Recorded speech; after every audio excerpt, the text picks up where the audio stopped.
Section 1. You will hear a man talking to the customer services manager of a bank.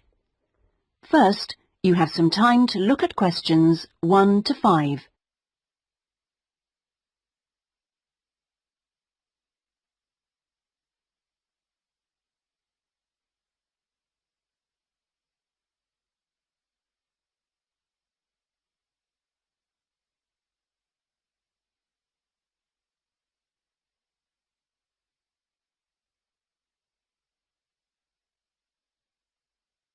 You will see that there is an example that has been done for you.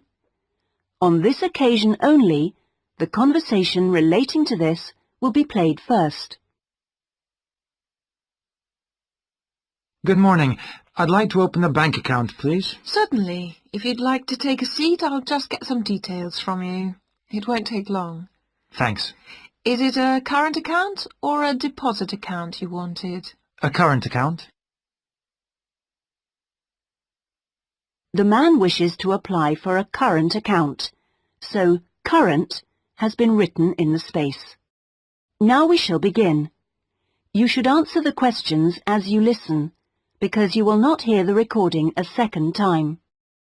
Listen carefully and answer questions 1 to 5. Good morning. I'd like to open a bank account, please. Certainly. If you'd like to take a seat, I'll just get some details from you. It won't take long. Thanks. Is it a current account or a deposit account you wanted? A current account? Right. I've got the application form here then. We have different types. I see you've got our leaflet there.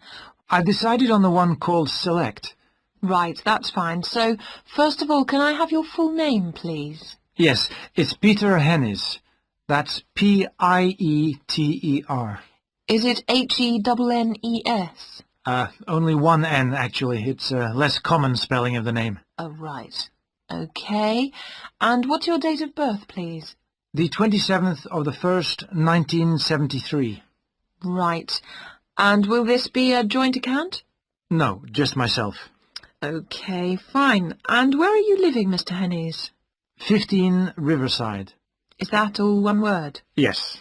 Exeter? Yes. How long have you been at your present address? Is it more than 2 years? Just 2 weeks, actually. I only arrived in the country a month ago.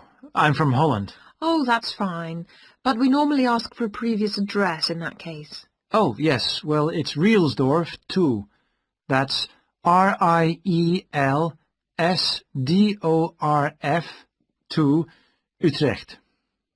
Holland. Okay, thank you. Do you have a daytime telephone number? Yes, I think the number at my office is 606-295. Just a minute, I'd better check. Oh, no, sorry, 616. I'm not used to it yet. Would you like my home number, too? Yes, please. It's 796431. Are they both local numbers? Yes. Before you hear the rest of the conversation, you have some time to look at questions 6 to 10.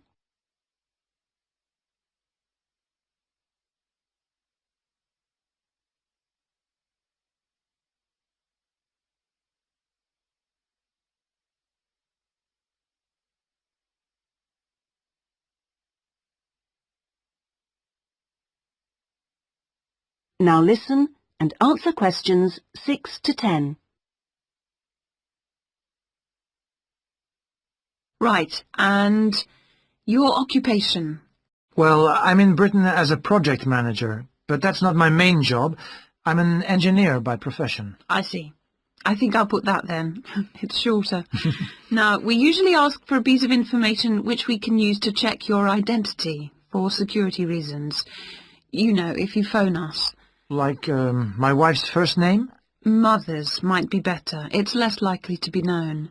Okay, hers is Siti. City? Yes, S-I-T-I. It's Indonesian. Fine. And how much would you like to open your account with? We usually ask for a minimum sum of £50. That's about 75 euros. Well, I'm going to transfer 2,000 euros from my Dutch account just till I get paid. In fact, I wanted to ask you about that. What's the best way to do it? It depends which bank you're with. It's the Fransen Bank in Utrecht. OK, fine. I'll check that in a minute. If we have links with them, we can do a direct transfer, but it's not a big problem either way. Let's see. How often would you like to receive statements? I haven't really thought. What's the usual thing? It's up to you. Some people like them weekly. Oh, no, that's too often. Can I have them sent once a month? Yes, that's fine.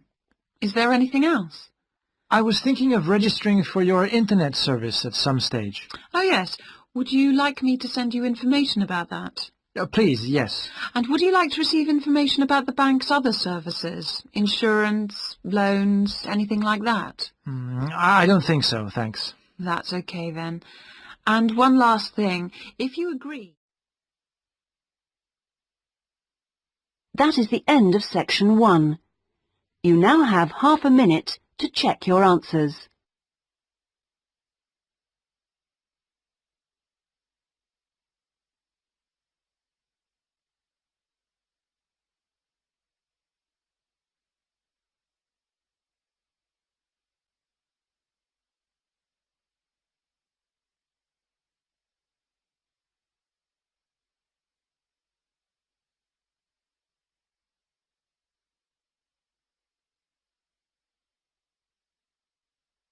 Now turn to section 2.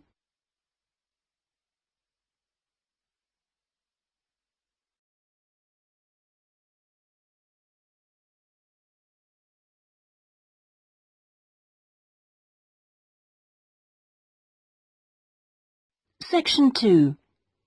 You will hear a guide giving visitors to a country house information about the house and gardens. First, you have some time to look at questions 11 to 13.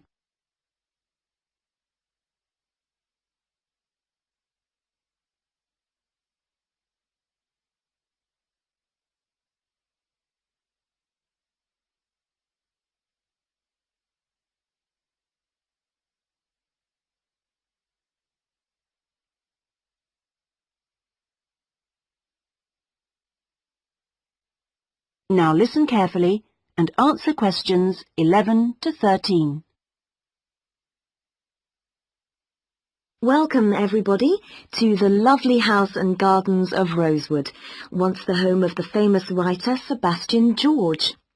He bought the house in 1902, although he had first seen it 2 years earlier. At that time, the owners let it out to a tenant because George was too slow making up his mind to buy it. When it came back on the market, there was no hesitation, and he bought it immediately for £9,300. Even though the house had no bathroom, no running water upstairs, and no electricity. When he came here, he'd been married for 10 years. During that time, he'd become one of the most famous writers in the English-speaking world. His professional success was enormous, but his personal life wasn't as successful. He was no longer on speaking terms with his brother and had been devastated by the death at the age of 7 of his elder daughter, Josephine. Moving to Rosewood allowed the family to start a new life. George regarded Rosewood as a pure example of a traditional country house of this part of England and did some of his most successful writing here. The house and its grounds became the family haven and their escape to privacy and quiet. The walls and the mullioned windows were built of the local sandstone. The tiles on the roofs and the bricks of the chimney stack were baked from local clay, and the wooden structures inside came from oak trees which grow around here. Before you hear the rest of the talk, you have some time to look at questions 14 to 20.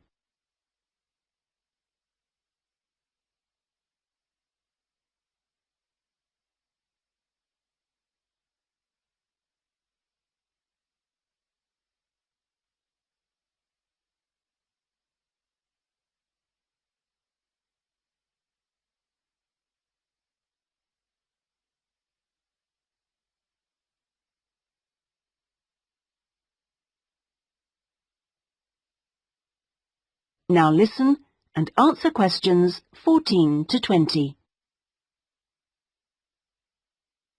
Now, please look at the map I've given you of the house and gardens. We're here at the information centre. Follow the path marked with the arrow, and the first area you come to is the orchard on your left. As you go further down the path, there's the kitchen garden on the right. And as you go round the first sharp corner, you will find to your left an area where different types of pear tree have been planted, as well as some lovely flowers. And this is known as Pear Alley, designed by George himself. Next to this is the greenhouse, where some exotic plants and fruits are grown. Follow the path round the second corner, and on your right you will see the entrance to the mulberry garden, with its 500-year-old tree. Past the mulberry garden, follow the path until you reach the front of the house. I suggest you spend a good hour wandering around this lovely building. A guide takes visitor groups round every 2 hours. If you would like to purchase any of George's books or other souvenirs, then leave the house by the side entrance, where you will find our shop, which is situated between the house and the garage, which contains the magnificent old Rolls-Royce car, which used to belong to George. I expect by this time you may also be in need of a rest and some refreshment. Most visitors are, so why don't you visit the tea room on the far side of the garage? If you have time, there is a lovely walk down towards the River Dudwell. For me, this is the best part of the estate. This isn't on the map, but it is all clearly signposted. You cross the field, which spreads along the banks of the river. In spring, this area is well worth a visit. Spend a minute or two watching the water pass by underneath as you cross the footbridge, and then continue along the river walk through the woodland. On a hot summer's day, the trees along this path provide welcome shade. Eventually, you come to the watermill, which used to provide the electricity for the house. Only about 4 hours every evening in George's time. And finally, for those of you who would like to see stunning views of the surrounding countryside and who are a little bit more energetic, when you return from the mill, take the first turning on your left and climb up to the viewpoint. You won't regret it. Enjoy your visit. That is the end of section 2. You now have half a minute to check your answers.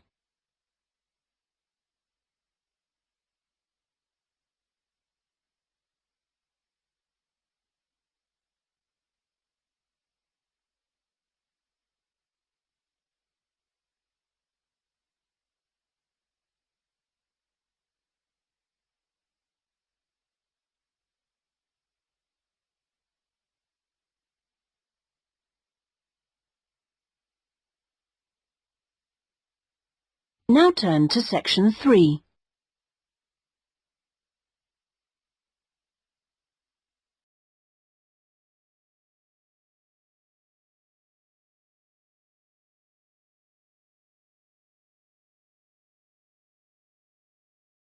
Section 3. You will hear 2 students, Jack and Lucy, discussing a marketing assignment they are working on together. First, you have some time to look at questions 21 to 24.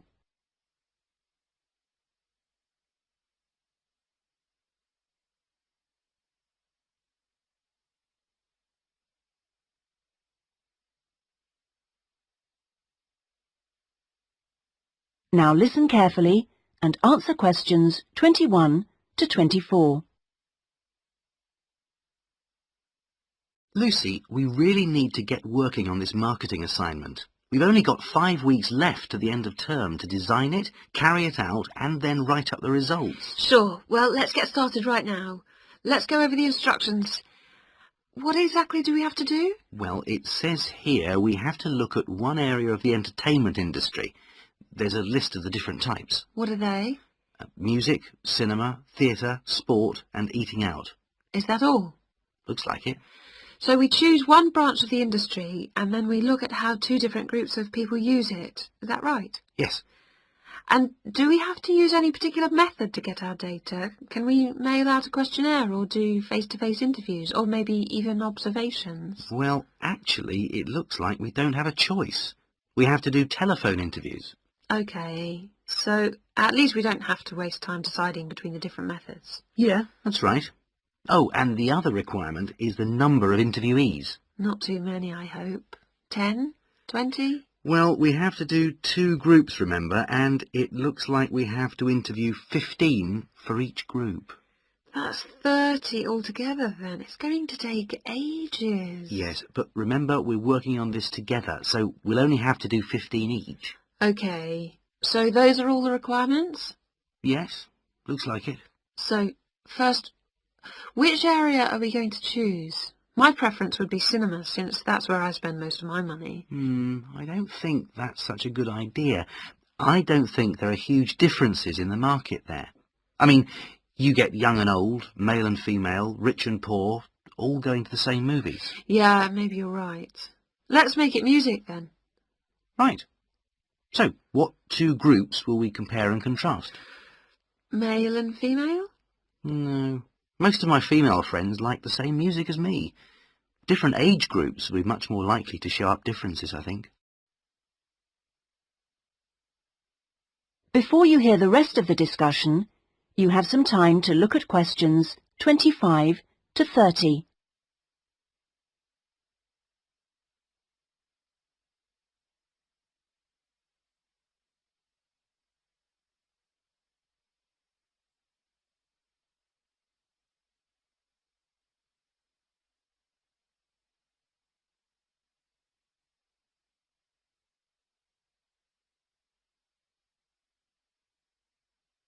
Now listen and answer questions 25 to 30. Yeah, I suppose you're right again. I'll take some notes, shall I? So, age groups. Well, what do you think? Maybe 25 or under for one group and 45 or over for the other group? That should show up differences. Right. OK, next. How about the kind of music they like? Let's give them some choices and then we can just tick boxes. OK, let's have pop, jazz, folk, easy listening. What else? Well, we should include classical. Some people like it, you know. OK. OK, and then we should have how they listen to music. The medium. Right, let's include radio, CD, and then I guess there's TV. What about concerts? You know, in pubs and halls. Oh yeah, we should include live music, of course. OK, we're on a roll now. Next point could be about where they actually get their music. You mean, like, do they buy it in music shops or department stores? Yes, or download it from the internet. Right, that could be for recorded music. Then we need another section for live music. Where do they go for that? OK, let's say disco, pub, club, concert hall. Or opera house. And I guess we should include karaoke bars. Not many of them in this city. OK, we'll leave that out then. So what's left to do? That's it. Well, now we can make a timescale for doing it. That is the end of section 3. You now have half a minute to check your answers.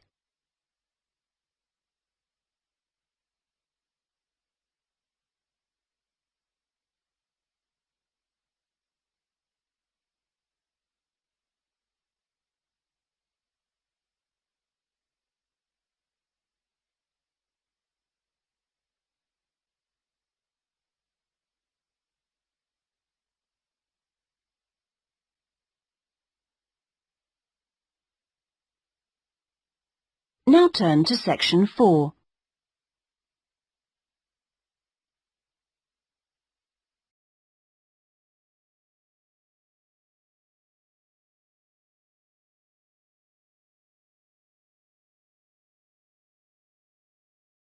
Section 4. You will hear a lecturer talking about farming in ancient Ireland. First, you have some time to look at questions 31 to 40.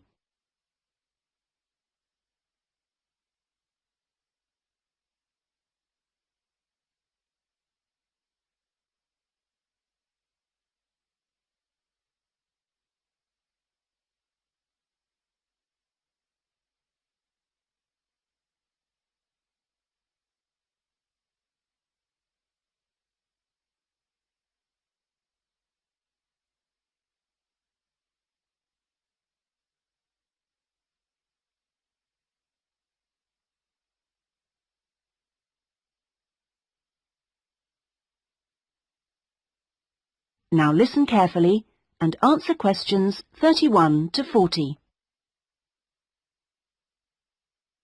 Good morning, everyone. Last week we were looking at the hunter-gatherers in Ireland, across the Irish Sea from England. Today we're going to move on to the period between 4,000 and 6,000 years ago, known as the Neolithic period, which is when a total farming economy was introduced in Ireland. Now, there are several hypotheses about the origins of the first Neolithic settlers in Ireland, but most of these contain problems. For instance, there are considerable archaeological difficulties about the theory that they came from England. The evidence doesn't really add up. But there are even greater practical problems about the theory that they came directly from continental Europe. For one thing, it's not clear just how sufficient numbers of men and women could have been transported to Ireland to establish a viable population. As you know, the hunter-gatherer economy which existed beforehand was based on small, scattered groups. The farming economy would almost certainly have required much larger communities to do all the work needed to plant and tend sufficient crops to sustain them through the year. The early farmers kept various animals, including cattle and sheep. There's also evidence of pigs, but it is possible that these could have been descended from the native wild species. Now, we know from modern farming that if the level of breeding stock falls below about 300 females, the future of the species locally is at risk. So we must assume that from the beginnings of Neolithic farming, the number of breeding sheep would have considerably exceeded 300, and the national cattle herd must have been of a similar size. The question is how these were brought to the area and where they came from. It's usually suggested that the Neolithic settlers used skin-covered boats to transport livestock, but this method would have severely restricted the range of the colonizing fleets. The sheer volume of animal transport necessary means it's unlikely that this livestock could have been brought from anywhere further than England. What about crops? Well, two main cereal crops were introduced to Ireland during this time, wheat and barley, both in several varieties. The main evidence for their presence consists of impressions on pottery, where a cereal grain accidentally became embedded in the surface of a pot before it was fired. The grain itself was destroyed by the firing, but it left an impression on the pot which could be studied and identified by botanists.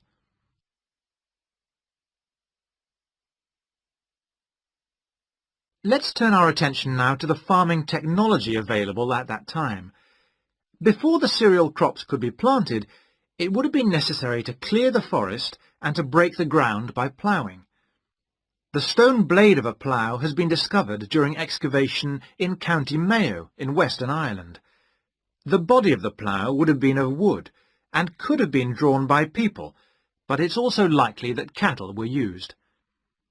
Now, the cultivation of crops and the husbandry of livestock brought about changes in people's lifestyle, such as the type of shelters they made. For one thing, instead of moving from place to place, they needed permanent dwellings. The stone axes used to chop down trees to make these dwellings were far superior to any that the Stone Age hunter-gatherers used. To make the axes, sources of suitable stone had to be found and systematically exploited.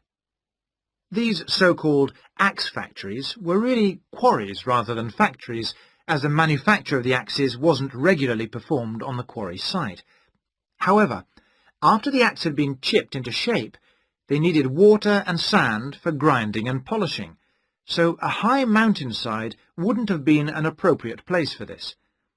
So this final stage of the manufacture must have been carried out close to water, and sure enough, there's ample evidence of this at coastal sites. Now, it's clear that these Neolithic axes were transported all over Ireland, as well as to Scotland and the south of England. It's not really surprising that axes from axe factories in England have also been found in Ireland. At the very least, this indicates that there was a link between the two islands during that period. One of the most useful innovations of the colonizers was pottery making, which was quite unknown to Irish hunter-gatherers. The pottery was probably made by shaping clay into a ball with the hand, and then hollowing it until the walls were the right thickness. After firing, the outside was often polished. This would have helped the pots to retain water, as they weren't glazed. Now, we know that the clay used usually came from local sources, which suggests that manufacture was on a fairly small scale, even though thousands of fragments are usually found at Neolithic sites. In the course of time, decoration began to appear. At first, this looked like a series of stitches and was just around the tops of the pots. This could have been an imitation of earlier vessels, which were made of leather sewn onto wood.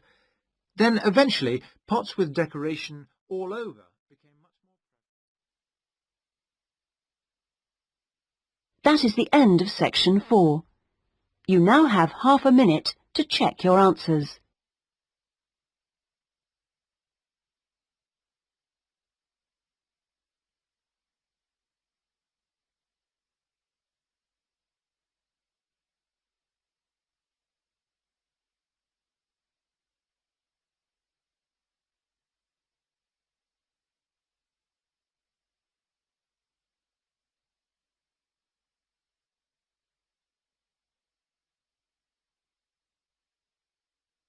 That is the end of the listening test.